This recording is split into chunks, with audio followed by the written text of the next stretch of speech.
Welcome to Who Put This On, Season 6, Episode 47, where we watch The Iron Chef, Quest for a Legend, Season 1, Episode 1. It's on Netflix. And podcasting is a full contact sport, especially when it hits your ear. I'm Chris Lorenz. I just want to have a big wish moots with fire. I'm Brian.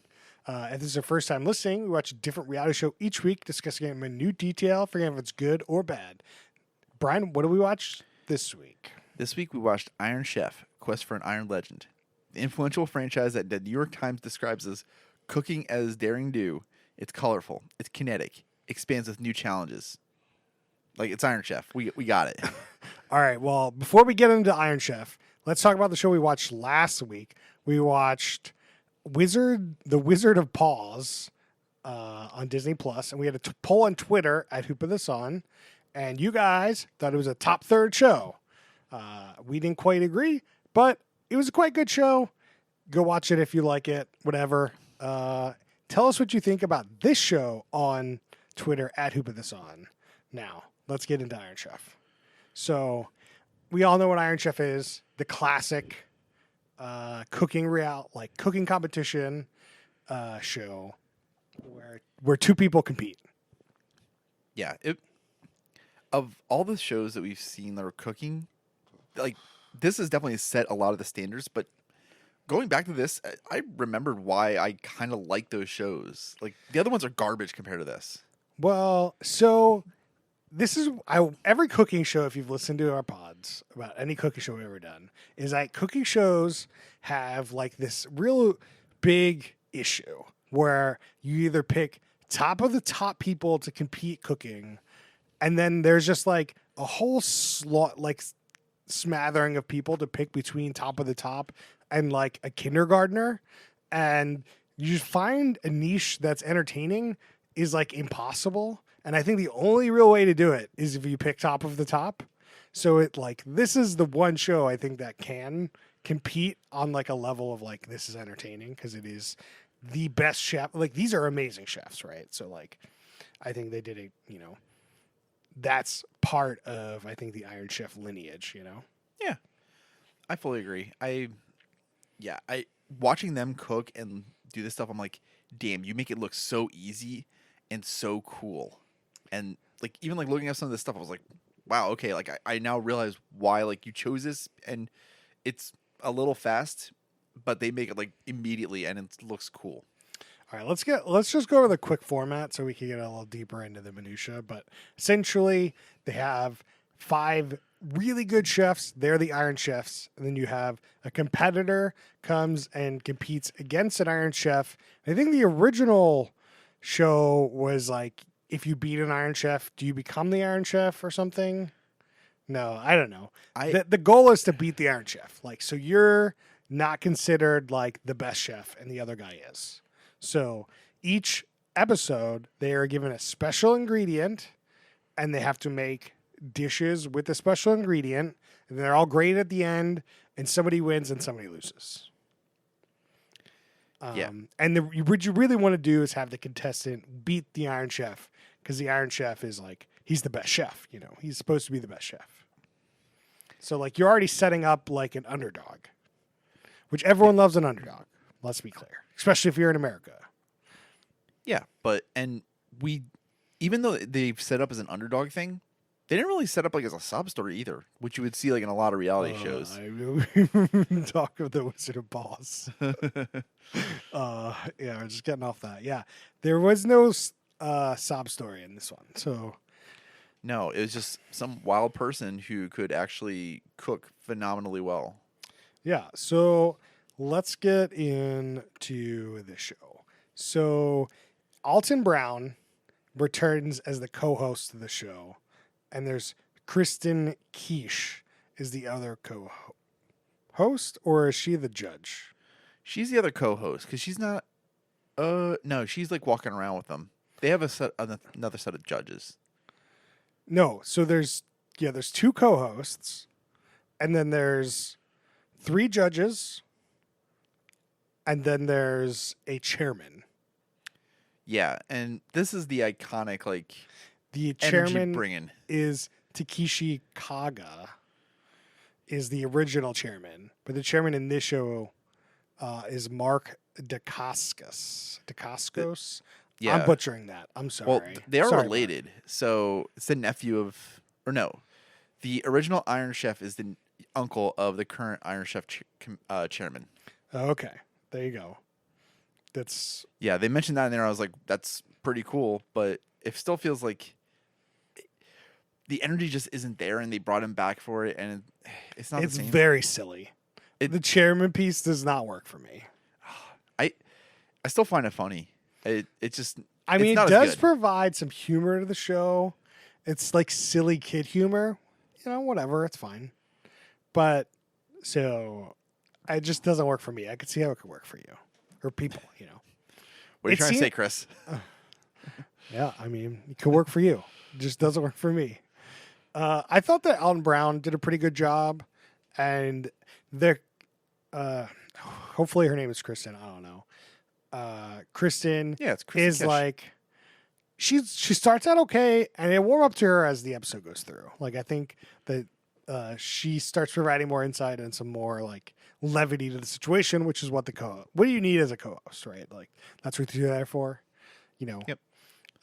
They also give like play-by-play and try to figure out what dishes people are making as you know they're going, and they did an okay job. I thought that was kind of silly, but they need to do something.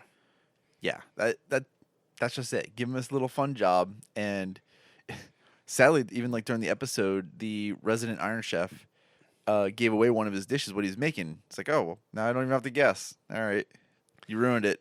Thanks, Yeah. bud. So they come out, they introduce the Iron Chef for this episode, which is Curtis Stone.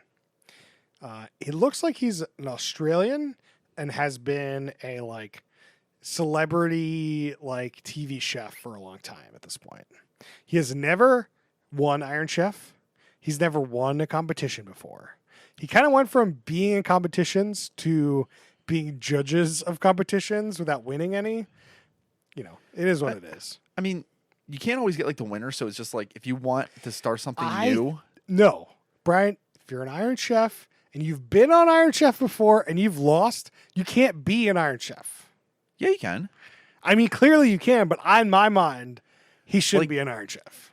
Yeah, like the thing is, unless you're trying to really build up this I'm an unbeatable chef thing, you're never gonna get Yeah, them. I want the Bobby Flay. I want the people that are the best, Brian. I know we do, but then they go off and like do cool shit, making new restaurants, and then Yeah, we're but stuck. this dude has lots of restaurants too.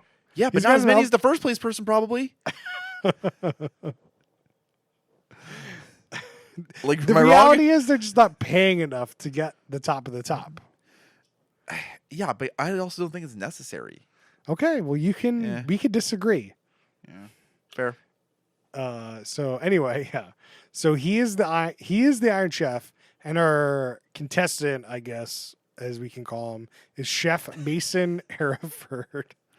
The contestant, as we can call him. Yeah, like what else would we call him, Chris? I don't know. He's a challenger. I feel like Challenger. challenger was the word I was looking for, Yeah, and that's why I said contestant. Anyway, yeah. So he owns like a up and coming sandwich restaurant in Nolans. and that's just like goddamn cooking capital of the world. I mean, Brian, we booking this flight. Like, I gotta go to this guy's restaurant. Yeah. Like, I'm a big sandwich guy. I want them sandwiches. He's got to be serving the ones that he made in this show, right? Yeah. I mean, now, Yeah. for sure, 100%. I mean, we'll get into it. I think. Yeah. I mean, what else are we to fucking talk about? So the special ingredient for this episode, which we talked about. So each dish has to have this. So it's a lamb, is what they call a special ingredient, but it's really lamb and fire. Yeah, those are the two ingredients, and so fire had to be used within, or something had to be kissed by fire within every dish, and then the final dish also had to incorporate fire into its presentation. Yeah. And there's also kind of a theme. I don't know if normally they have a theme, but it seems like this show has a theme, like overall. And the theme for this episode was street food. Yeah, make something street food inspired. Yeah, and it seemed like next episode, like they had next time. It's like my quote was from like it's a full contact sport, so it's going to be like a sportsy kind of theme, like I think might be Yeah. football or sports theme related next week. So Stuff each you would make for the Super Bowl. yeah each week probably has different themes. So this week was street food, which I find really interesting as like a top tier like chef theme because like you don't really think top tier when you think street food. Like I don't need a top chef making me street food. Like usually street food is good because it's like, slow cooked and it's been out all day and it's like, they're making it good for you on the spot and they've been battle tested because they're on the street. There's a lot of competition, and so like maybe they are the top chefs because there is like a lot of competition, and I don't think about it that way. Could be seen that way. I don't know. Yeah, I mean it's tough. It's also very different because like they're serving a lot of food in restaurants. Like street food could be completely out of their house for a while, and then also gave the challenger an advantage because he's doing sandwiches, which is a classic street food. True. So let's talk about this first dish. So they have 60 minutes to make 5 dishes, 5 courses, and then they have to give a first dish within like 20 or 30 minutes. I forget. I think it was 30. Yeah. So Mason, Chef Hereford or whatever, he makes lamb tartar. Tartar. That's Yeah. that's a hard word to say. That is a very interesting dish to do because you would not think about it as street food. Like, oh, I'm getting that in a restaurant. I So ain't how getting tartar from no street food. No, Brian. that's. And then he like tries to make it like street food, aka pick upable, by putting it around like within a Pringles. The Pringle was nuts. Like he used salt and vinegar Pringle. Not a fan. I don't like salt and vinegar. I warmed up to him a little bit. I used to not like him. I have a visceral reaction to the smell of vinegar. Damn. Like I can't do it. That's fair. Not to mention, I don't really like the flavor of the. Anyway, you can tweet at me about how much of a loser I am that I don't like salt and vinegar if you want. And it looked good. The judges said it tasted good. I'd eat it, but I don't know how. Like the salt and vinegar chip, I think would take away from the dish. It was presented pretty well, I thought. Well, it does. It has the possibility of like advancing things because of like the acid and the saltiness that it would add, but it's a super strong thing that just can overpower it. You're right. Yeah, I mean, I'm only eating salt and vinegar chips by themselves. I've never there's no dip for salt and vinegar chips as far as I'm aware. No, you Like, put them you're on a not- you're sandwich, not- Chris. That's what they're made for. Like you're not dipping them. Like No. That's you're polluting the dip if you do that. yeah, I'm just saying. Then we got Curtis Stone. He made a lamb kebab with lavish, and I do not understand. There was like a cracker that Yeah. he made, which was a lavish, and the kibbeh. I have no idea, Brian. You can take this. I have absolutely no idea, but the thing looked tasty and it was tasty. I mean, to be clear, every single dish in here looked tasty, and I would eat it. Yeah. Like you don't need to say it after every one, but each one looked great. So yeah, that was kind of interesting. They tied, so they both got 19 points for their first dish. See, I also have a feeling that they're not going to like do anything drastic for that one. It's either going to be ties or like 1 point difference. You never know. You never know, dude. Like, because it's demoralizing at that point. Just save it till the end. Like, you can easily just Dude. hide it and be like, all right, look, you got, 10-point diff. Brian, you have 60 minutes. You barely fucking register the number of points. You're making 5 dishes in 60 minutes? That's insane. I can't make 1 dish in 60 minutes. They're No. making 5. Yeah. But, like, well, if you hear that, like, your score is lower, like, much lower, it's like, well, shit, now I need to step it up, like, super hard on my last few dishes. And that's going to freak people out. I don't think it. I would mean, make it good. might, yeah. I mean, maybe it'll do that. I don't know. I think you have 18 things to do. You're barely registering what these points are. Maybe, yeah. Yeah. So they tie. We move on. So let's get into their final dishes, I guess. Do we mention the squirt gun actually? Oh, we forgot the squirt gun. The squirt gun. So along with the tartar, they had a squirt gun filled with like some sweet soda. Yeah, grapefruit soda. Like Mason did a lot of fun stuff with his dishes, and this one he used it as like a palate cleanser, quote unquote. Yeah, I think I'd love this guy. I want to go to his restaurant. I'm really sad that it's in Nolens. And I Yep. can't go like tomorrow. Mm-hmm. I gotta fly to Nolens. Yeah. Sorry, Chris. I'm just laughing at myself. Don't worry about me. So let's talk about Chef Mason's dishes. Actually, Brian, do you want to talk about the dishes or you want to talk about the hosts or the judges? Let's dive into the judges a little bit. Okay, so we got Francis Lamb. He's the guest judge for Lamb. Perfect. We got Kristen and Andrew. I didn't get their last names. Whatever. Don't care. Those are the people that are judging.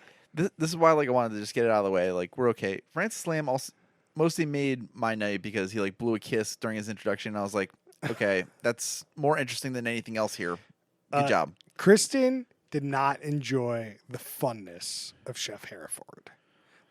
She was like, dinosaur? Oh my God. She did not she was anti any of the fun things he was doing.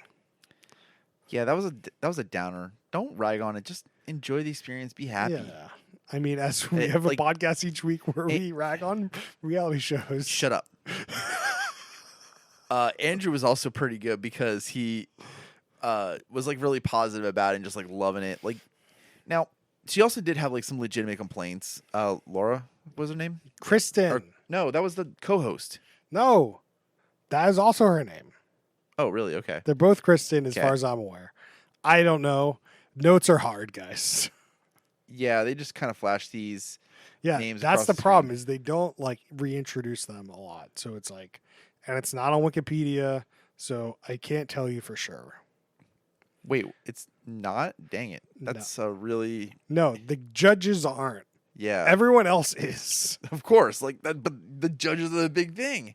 Well, I'm just telling you. I know. Okay. Anyway. So let's go move past them. So let's talk about Chef Hereford's dishes. So he definitely, I think I might like his more because they were more fun. I think the funness here. Yeah. So we got a walking taco, which is a Frito pie for most people. So they take a small bag of Fritos and they put stuff on it. And it's usually ground beef and sour cream and cheese or something. And here they put lamb. Obviously it's lamb. Yeah. Putting lamb in here looked good. They heated it in the pizza oven. Looked pretty good. Solid. Then they had a lamb salad. This one I think might have hurt him a lot because it wasn't very fiery and it didn't, personally didn't look great. So they didn't rave about this dish. So I think this one really hurt him. It was just it was like a lettuce wrap kind of thing. Yeah. They didn't talk about this that much, but I think I need to disagree that I think the Frito one actually hurt him more because he put it in pretty early. So then the Fritos got soggy. It's true. Shout out to Leah. She was watching it with us and she was not a fan. Yeah, she called out that mistake immediately, and that's an easy one to fix. You just put everything separate, and then combine it just last minute beforehand. Again, I think you're just doing this in 60 minutes. It's hard because you got 18 other things to do. They were frying that they were making this other dish up to the last second.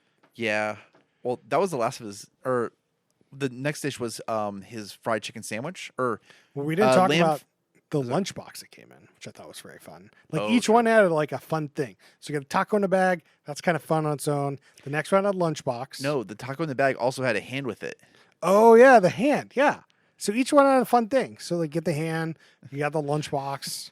Then the next one they had was a roti lamb heart sandwich, open faced sandwich. I think it was open faced because then it was just easier to plate and you didn't need to worry about messing that up. It was also on a dinosaur. which was cool. Oh yeah. This one, I like roti, but I've never seen a roti. It looked more like but it's a gyro made on pita. It looked Pita, more like yeah. a pita than a roti, to be honest. But I don't really know the differences between them. I'm not sure this dish looked amazing. I mean, I can taste roti in my mouth right now, and I want it. Brian, where are you going after this podcast? Nowhere, because I know the one place that I want to go. Shout out to local Kadai Makan. Like they have awesome roti, and I can't get it there because they have too long of a line. You never know. At 10 o'clock at night, they might not. Maybe. For his last dish, he had to have fire involved. So he made a chicken fried lamb sandwich that he put torched the top. He put some sugar on like some mustard on the top bread of the sandwich. So it's bread, mustard, sugar. Then was it flambéed? Is that what it's called? I don't know. I think it's anyway. He torched the sugar so it caramelized, and then put it on the sandwich. And this looked amazing. I want the sandwich right now. Brian, should we just make the sandwich? I mean, it'll probably take us all day, but that sandwich will be damn fine. We have spent quite a bit of time making an elaborate sandwich before, Dude. so it is possible for us to do. Yeah, but that sandwich was just like putting a bunch of pre-prepared ingredients together. It still probably took us 30 minutes. Like, this is taking us all day.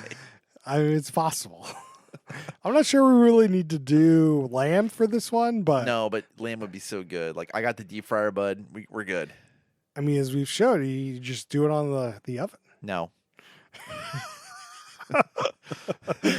We're doing the deep fryer, bud. Okay, all right. So they torched it, and I love the funness of this guy. I love he's bringing the fun.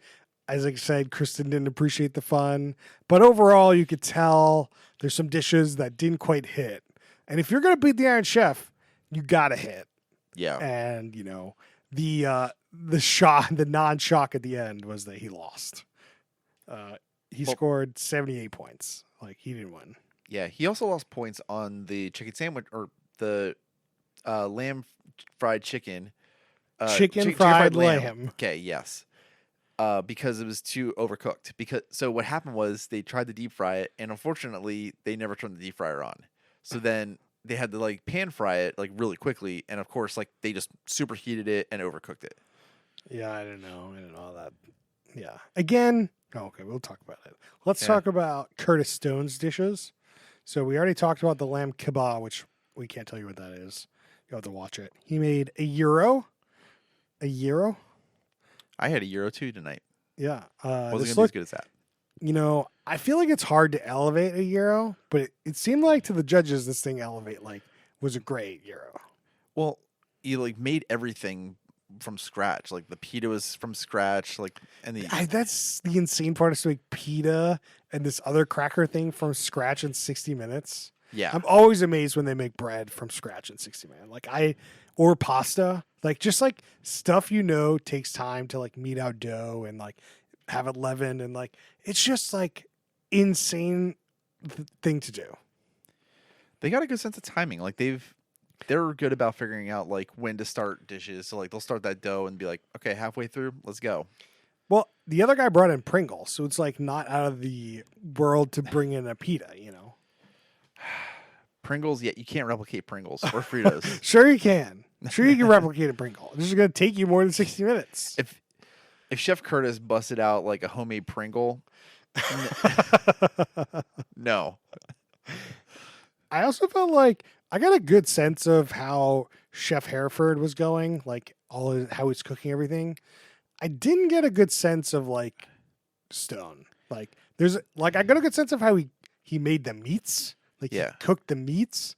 But I didn't even see him make a pita. Did you see him make a pita? No, they didn't. They didn't see it. It just mysteriously showed up and you made this? I'm like, and they're like, yeah. And I'm like, well, where was it? Where was the footage? So I think that this is also part of it in that it's an advertisement for the contestant / challenger. they're mostly coming in to be like, oh yeah, like I have an awesome business in NOLA, like come to my place, and now we want to go. It works. We're going. What do you mean? Yeah, we're going. I already bought my plane ticket. Where's yours? But like, and the Iron Chef does not really need this notoriety because they've already been on a TV show. They already have restaurants, so you don't really need to show like what they're doing as much. It's definitely more for the contestant.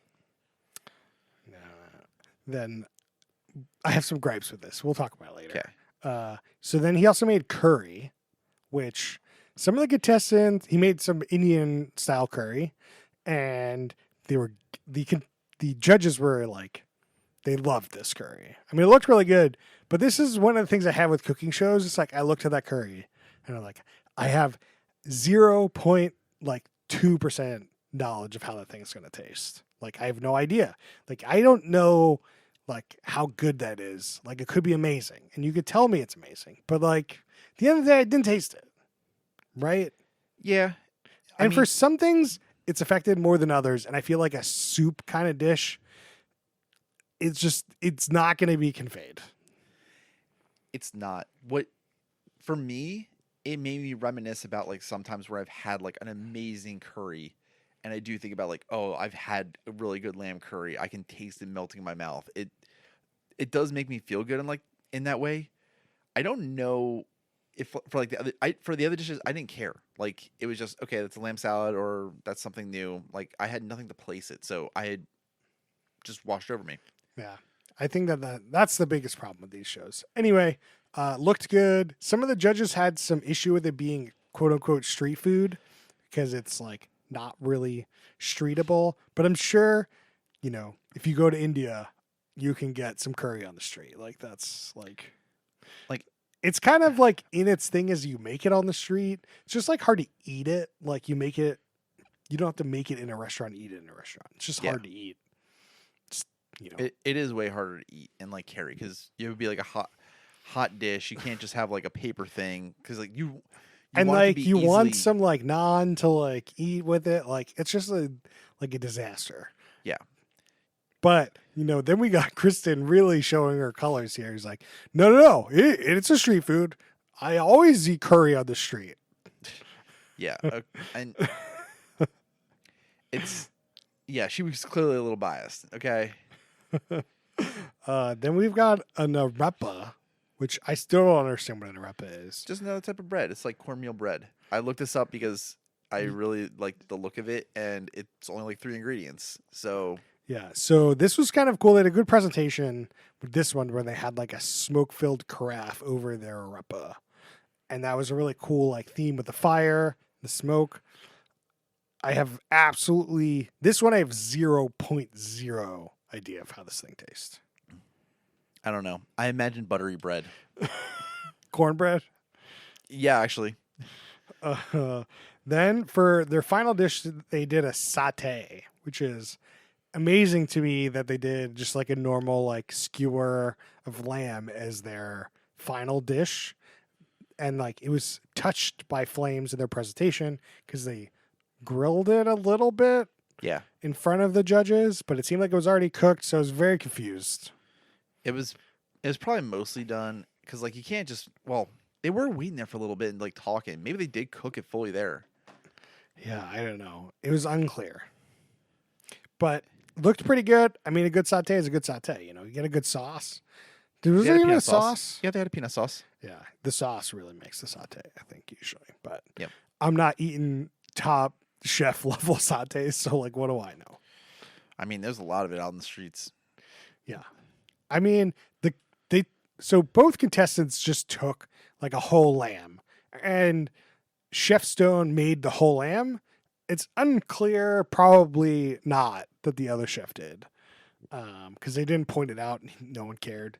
I don't care that he made the whole lamb, but he seemed to care. Whatever. So I think it's just like a bonus point. I mean, definitely giving a story to the judges is what you want. We've learned that on Taskmaster. The stories is really what sells it. Yep. So like this lamb has got to be like top chef level lamb. It's not like hasn't been sitting out. It was like slaughtered in the other room, and they brought it in. Mm-hmm. The best lamb. So those are the dishes. Curtis Stone wins with 85 points. So like 78. Yeah, it's 85 to 78. And the one thing I have about the show is like it's 40 some minutes. It's 42 minutes. Like a standard like network level. I'm assuming this is going to the network. It's just so much repetition. Like I just was like, this is a Netflix show. There's no commercials. There's no breaks. I don't need to be reminded that they made a thing on a spit. Like I don't need a reminder. I don't need a reminder that, I don't know what else they were reminding. They just reminding me all the time about stuff. I gotta think that they are under the impression that's all side TV for people. Like they're doing something else. Like they're not fully paying attention. So the constant reminders of what's going on help out. I mean, it's good for side TV. It's not good for me to sit down and watch it. No, and that's what we unfortunately do to put on this podcast. So That's fair. I think the main thing, as we've talked about many times, is that in these shows, you creating a challenge, and at the end of the challenge is what you want to see. Now, how do you make between the giving the challenge and like actually doing the challenge, like how do you make that entertaining? And I don't think the show did a very good job. Like I don't think watching these top level chefs cook was all that interesting. Now, I don't know if that was just because like I don't really particularly care to watch top level chefs cook, or it was like they give different shots, or they were just repeating a lot. Like there's so much content that they could have between these two chefs. Like, okay, show me what they're doing and then kind of explain what they're doing more. Don't there's so much they could do, but this repetition just kind of really bothers me. see, like I guess the repetition, I ignored it. Because you weren't paying attention. I was paying attention. I have notes, dude. But the thing is, it felt a little fast moving because like they're doing this all in like 60 minutes, and I'm just they're fast moving through these dishes. And they have this like whole thing of presentation. The actual like the judge is eating it wasn't as interesting to me as like watching them cook. They do give you they do get the like feeling of the frenetic making these dishes in 60 minutes. Yeah. Like you definitely feel that. I think they do a good job with that. I think that we've done Top Chef, and I think Top Chef does a vastly better job of explaining like if the dish is good or not. Yes. Like Top Chef is like the master class in like getting me to actually feel like I'm tasting this dish, and they did they did not do a good job at this. Yeah, the scoring was bad. It's just, okay, here's some points. They never broke down anything about the scoring system whatsoever. Well, they did actually. I have it in my notes. Really? They said that there are going to be points on presentation, taste, and use of special ingredient. Okay. Where was that breakdown in the show of what those No, points were? I agree with you, Brian. This is like one line that you could easily miss. That No. They didn't put any graphics up to say that this is what they're being graded on. They didn't put any graphics up saying like this is where they got points or lost points. I agree with you. The only points we got were like the first dish and their total. That's it. Yeah. And each dish had like 25 points or something. So like they lost a lot of fucking points here. Like the final score could be 125. Mm-hmm. So like you lost 6 on the first dish, so your possible is 119. The final is 85 for the winner. Like there's some serious points lost here. Well, it was actually out of 100. What I thought each dish had 25. No, so the first one was 25, and then like the second section was just 75. How do you do 75 divided by 4? You don't? So not each dish had the amount of points? No. What dish? So does the final dish have more points than the other dishes? Again, they didn't break this down, dude. Like, I don't know how to explain Show this. the scorecards. Iron Chef, where are the scorecards? Show the scorecards. They're not going to do shit. Those are burned. Show the scorecards. If we got any explanation of that, that would have made it way better. Like, okay, yeah, I would have loved to see the contestants like presentation like be score be so much higher just because he used like a train set. That would have been useful. Yeah, I don't know. Yeah, I mean that's all the minutia I have. Like we saw them make the food, saw them eat the food, we saw the person win or lose, and none of it matters. And here we are. Yeah, I guess one final thing before we go into questions, we didn't talk about the chairman, We did talk about the chairman. did we? We mentioned the nephew. Yeah, you said he was the Yeah, nephew. okay. Okay. Brian has a little short-term amnesia today. Yes, I was actually pretty pissed off about the points. Okay, he got so angry he forgot. Okay, is there a worse human being? No, because everybody's pretty positive. Like even when the two chefs were like jabbing at one another, like that was fun. I don't think anything is bad about the people in this show. No, probably not. What about the person that didn't turn the fryers on? Yeah, they're the worst. You're fired. You lost me you lost me Iron Chef. Yeah, I mean, that's gotta hurt, you know? Yeah, for sure. So what about, is this the apex or upgrade or downgrade for the hosts here? Like, It's tough because okay, how do you want to? So obviously, Alan Brown did the old one too. well, he did Iron Chef America, and here's his television shows according to Wikipedia. He has a show called Good Eats, Iron Chef America, Feasting on Waves, Feasting on Asphalt, The Next Food Network Star, Cutthroat Kitchen, Iron Chef Gauntlet, and Worst Cooks in America. Like of all those, Iron Chef is definitely the top tier shows. Yeah, but he like, I feel like Good Eats might be his, like, ran for 14 seasons. I mean, not that, Iron Chef didn't run forever, but This is the first time I think the Apex question has ever been in debate. yeah, I mean, let's be clear. If it's Iron Chef, it's Iron Chef America. It is not Iron Chef Netflix edition. Well, here's the question I was going to ask. So your show OG show gets canceled or ends. You come back for another one. Like people are like, "Yo, we need an encore of this." Well, I mean, Netflix just opened their, their Everybody's opened their fucking pocketbooks, like for this stuff. Like, oh yeah, let me remake this. Get the nostalgia train running. It's not even on his IMDb. Oh, here it is. IMDb. Iron Chef Quest for an Iron Legend. If it wasn't on the IMDb, I know. I thought I just didn't get there yet. Yeah. He was a judge and mentor on Beat Bobby Flay. no. I think Iron Chef America is the apex. I think that this is not it. It did end in 2018, so could be the start of a new one. You never know. Yeah, I mean, if you include the two together, like Iron Chef is his apex. Yeah. So this would be included in that. But, it's not on network TV, but it's on the biggest streaming network in the world. So, like, apples to oranges. Dude, like, we're now bringing back the argument. Like, it's on a bigger network. What about the other person? Do we know anything about the other host? No. Neither of us looked it up. No. Let me look it up. What's another question? Would this show be better as a Quibi or now TikTok? I think is. I don't think many cooking shows make a good Quibi, and this one included. Because how are you going to break it up?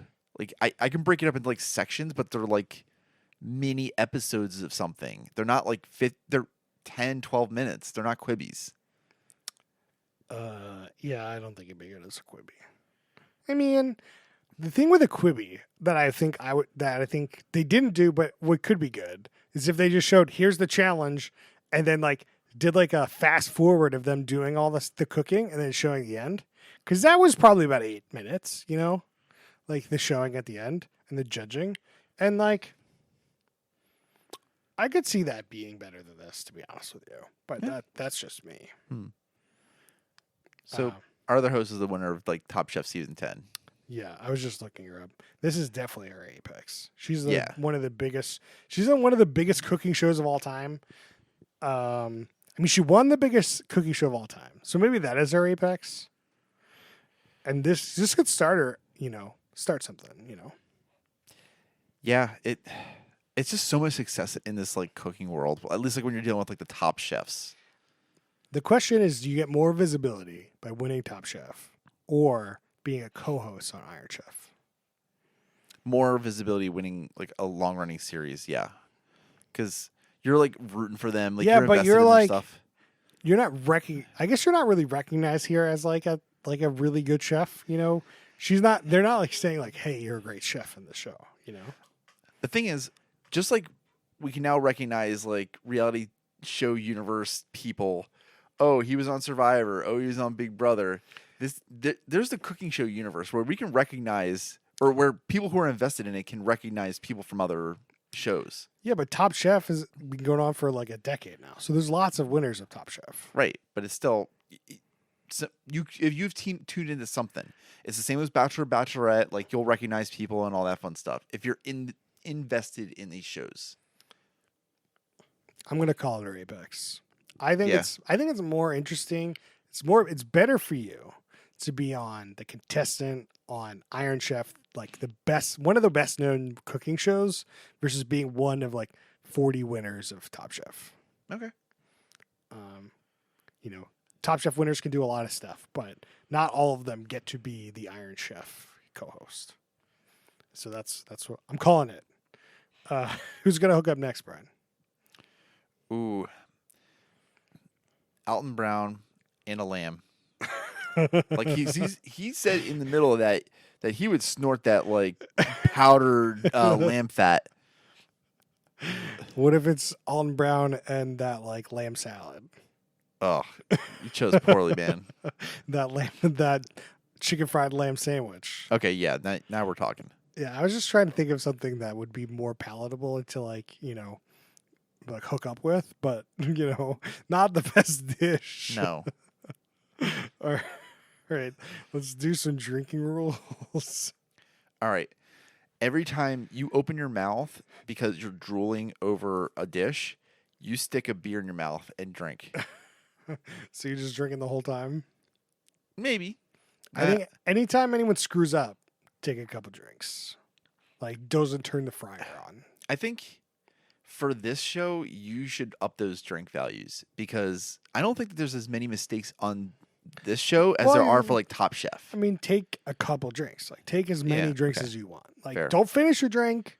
Take like 2 to 5 drinks, you know. Depends how drunk you want to get, you know. Okay. To be clear, that's all the rules we're giving you is how drunk do you want to get? Sip, not sip as much as you want, you know. That's up to you.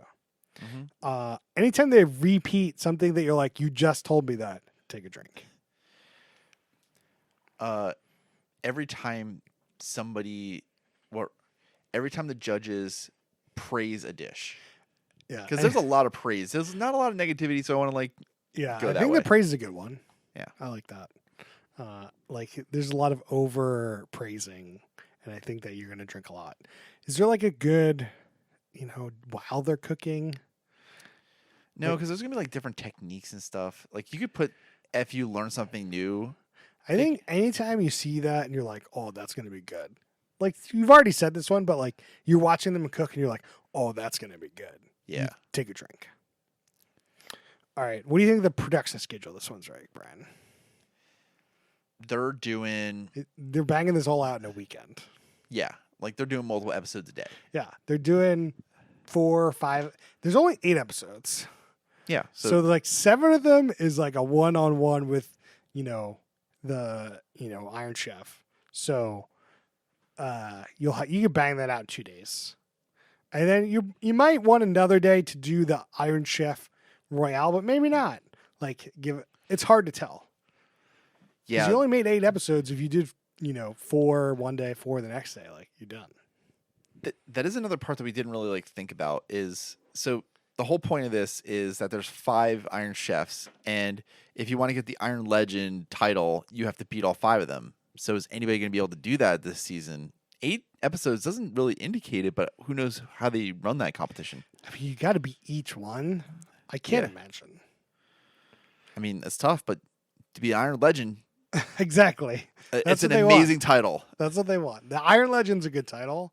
Again, I still find it questionable because the Iron Chefs to me aren't like real Iron Chefs. Right. Like they haven't earned that title. You got to earn the Iron Chef title, and this guy didn't earn it. Some other people might have earned it. I don't know.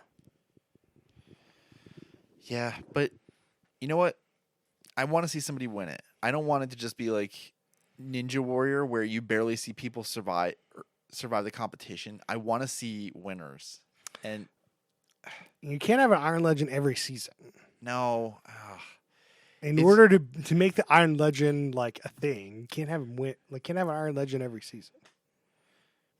yeah, I guess I'll just inspire people to get better. It just doesn't feel good. Like I remember watching Ninja Warrior in the early days where it was just, oh, everybody's failing out. It feels like It was great. Like I felt like it was a real challenge. yeah, I did also feel like it was a real challenge. It was just Yeah, that's what you want. You want a real challenge. yeah. And to be clear, like you bring up Ninja Warrior, like the old school Ninja Warrior was just like a fun, friendly competition. Like it wasn't like meant to be like commercialized crazy reality show. Right.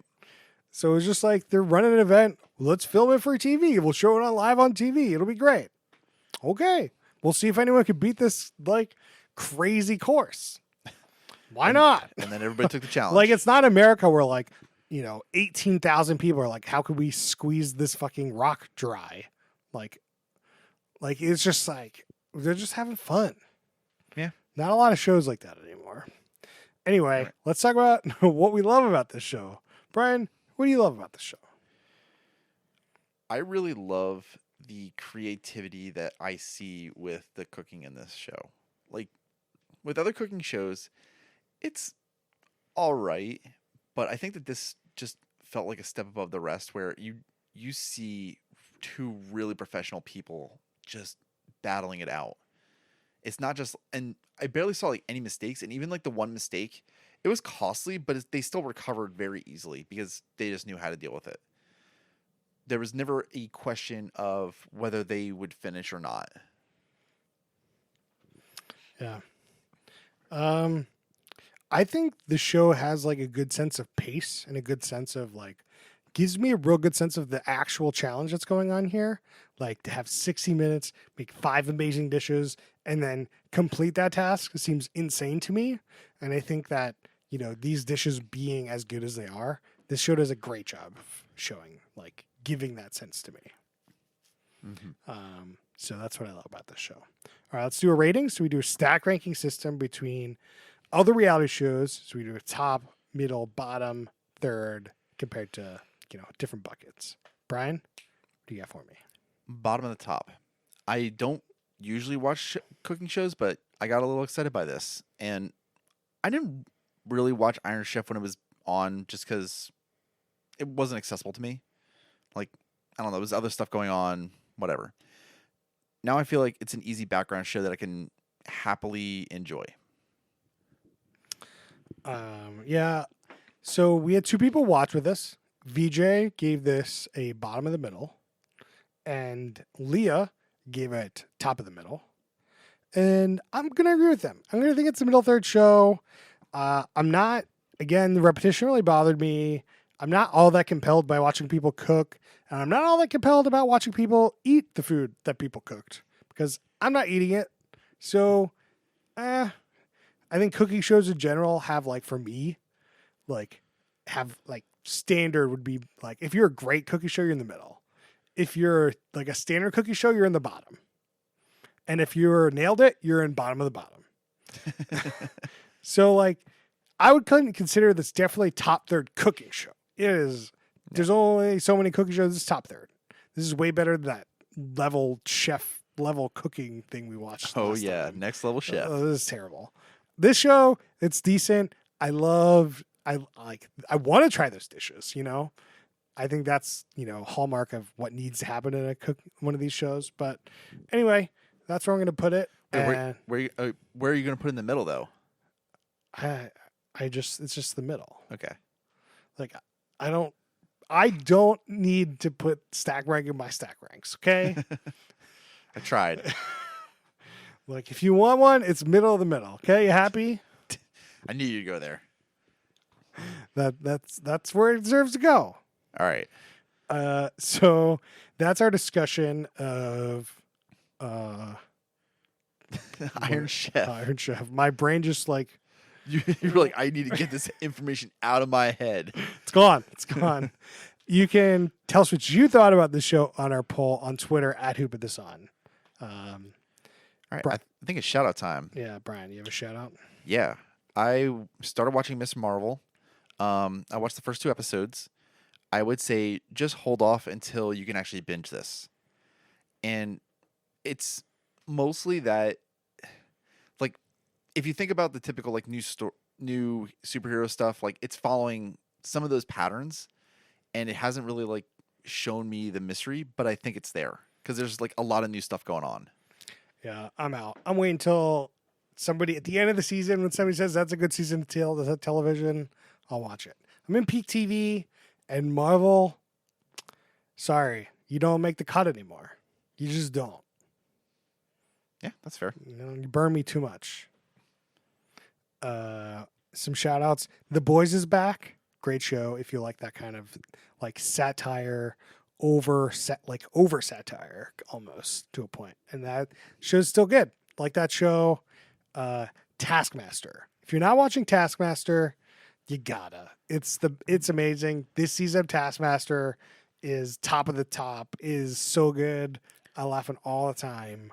Love it. Yeah, it's absolutely unhinged, and the only other season I could compare it to is the New Zealand version, season 2. Oh yeah, that's good. I mean, the earlier seasons, like season 1, season 5, season 9, very good. Just seasons 10 through 12, some are better than others, but not very good. So this is a very good return to form for Taskmaster. So that's very enjoyable. So there you go. Watch Taskmaster. And you can find us on Twitter at Who Put This On. You can find us on Facebook.com/Who Put This On. You can find us on TikTok at Who Put This On Podcast. You can email us questions, suggestions at Who Put This On at gmail.com. And we'll see you guys next time.